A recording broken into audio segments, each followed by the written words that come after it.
What's good, y'all? This is that dude, my dude, back with another issue of the Low Budget Environment Podcast.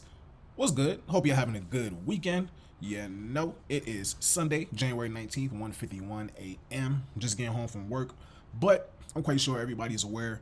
Drake, he dropped the petition for the lawsuit, and then he spun the block again and came with the defamation lawsuit officially against UMG, Spotify, and all them other folks for promoting Not Like Us and all that good stuff. And honestly, bruh, this pretty much confirms how I felt about Drake ever since he first came out in 2009 and 2010 or whatever.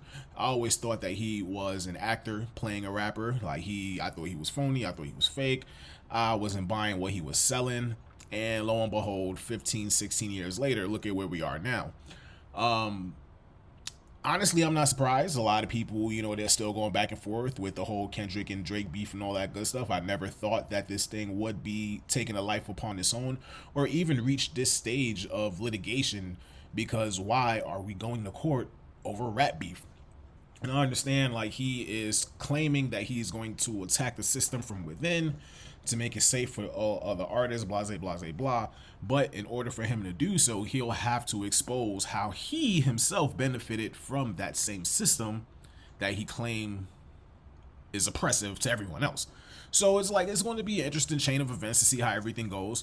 But it just further solidifies how, to me at least, it further solidifies how disconnected Mr. Aubrey Drake Graham is, just disconnected and removed from the culture.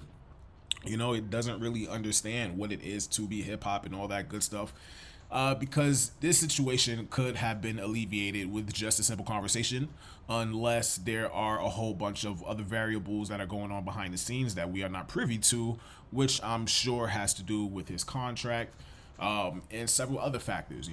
He probably realized that he could be making a lot more money on his own, and he probably either wanted to get out of his contract or get better terms on the contract that he had now. And things ended up turning the way they went, and we ended up in this situation here.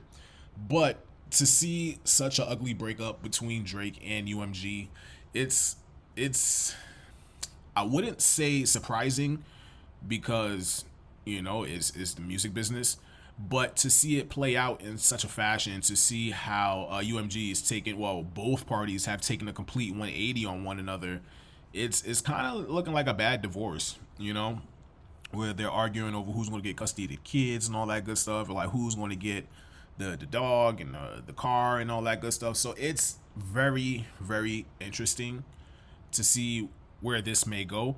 But also, it just further solidifies that this dude, he ain't part of the culture, gang, and he should have never been let in the door.